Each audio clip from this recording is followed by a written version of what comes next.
Statistics in Physics I.C.S.E. Standard 10. Today we are in the topic of EMF, internal resistance as well as external resistance in a combination of series and parallel. Here the question is that we have to find the current through the 3 ohm resistor. But to find the current through the 3 ohm resistor, we need to find the current which is passing through this series, which is passing through this part, and we also need to find out the potential difference which is passing on the terminal. Now what are these terms? We know that EMF of a battery is the total voltage across the terminals as well as the inside of the battery. That means EMF of the battery is the terminal voltage, that is capital V, plus internal voltage drop, which means the voltage which will be utilized to overcome the internal resistance. In cases where there are no internal resistance given, in that case the voltage drop becomes equal to 0. The EMF of the battery as well as the external or the terminal voltage becomes the same. But that's not the case in this sum, because in this sum we do have an internal resistance of 0.4 ohms. Here the current I is passing through this circuit. Now this current remains the same as long as the wire is continuous. But here the wire is getting split, so the current will also split. Let's say this is I2 and this is I1. Always remember, I total is equal to I1 plus I2. But the current passing through 3 ohm and 5 ohm resistor will be the same. 3 ohm and 5 ohm resistors are in series with each other. Now what about the voltage? The terminal voltage, it will be the same for all the resistors, because potential difference is the work done to bring a charge from one point to another. So it depends on points, and if you can see, if this is point A and this is point B, between A and B the voltage will remain the same because they are in parallel. An easy way to remember is resistors when they are in series, current remains the same. Resistors which are in parallel, they are always lying between two same points, so voltage remains the same. But is the voltage equal to 4 volt? No. EMF given is 4 volt and EMF is equal to capital V, that is the terminal voltage, which is current, into the equivalent resistance between the terminal, which is the equivalent resistance of this system, plus current into resistance internal, which is the internal resistance of this battery. This is the internal resistance of this battery. 2 is in parallel with a series combination of 3 and 5.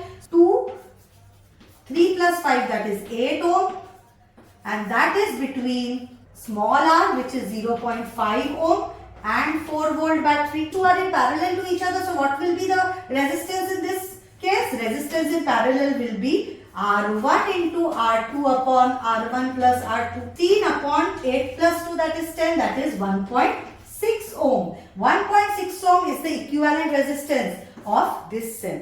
Now you may have noticed that I have used I for both cases. This equivalent resistance of 1.6 ohm is in series with the internal resistance of 0.4 ohm, and when they are in series, the current passing through them will be the same. So EMF is equal to I into resistance equivalent plus resistance internal.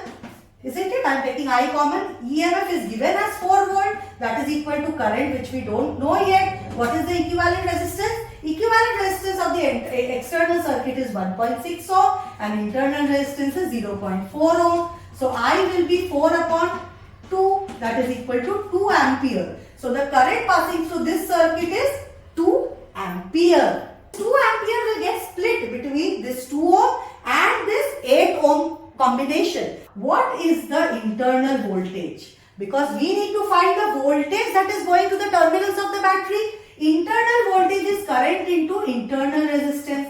So internal voltage is 2 into 0.4, that is 0.8 volt. So 0.8 volt is the amount of voltage that will be used up by the battery itself. So what is the terminal voltage of this cell? Terminal voltage of this cell will be EMF minus small v, isn't it? From this equation, EMF minus internal voltage is terminal voltage. So terminal voltage will be EMF, that is 4 minus 0.8 volt. External voltage or terminal voltage will be 3.2 volt. So 3.2 volt voltage which is reaching the 2 ohm resistor as well as the 3 and 5 ohm resistor, because they are all between point A and B. This 8 ohm and this 2 ohm are between point A and B, so they will all receive 3.2 volt of potential difference. So if we do V is equal to IR, we can always use V is equal to IR, but this is where we make a common mistake. The common mistake is it has been asked that find the I or the current through the 3 ohm resistor only. So what we do is we use V is equal to IR, where we take the value of R as only 3. That's where the mistake happens. What is the resistance of this particular part of the circuit? Resistance is 3 plus 5 ohm. That is equal to 8 ohms, isn't it? So 8 ohm, entire 8 ohm resistance will be present in this part of the circuit. Therefore, resistance will be taken over here as 8 ohm. Current we have to find it, that is I1. What is the voltage across this point? 3.2. Even though we are finding the current through 3 ohm resistor, we need to also consider the 5 ohm resistor. Why? Because it is present in series with it. We have to take the equivalent resistance of 3 and 5, which is 8. So here, from here we will get the value I is equal to V upon R, that is 3.2 upon 8. So what is the value of I1? 0.4 ampere. So to find our I1, we had to first find the internal voltage, the voltage drop, the terminal voltage, the current, and then we moved on to this resistors. I hope this concept is clear. So I hope you have understood that the common mistake made here is when we don't add 3 and 5, because we completely ignore this 5, but this 5 ohm is present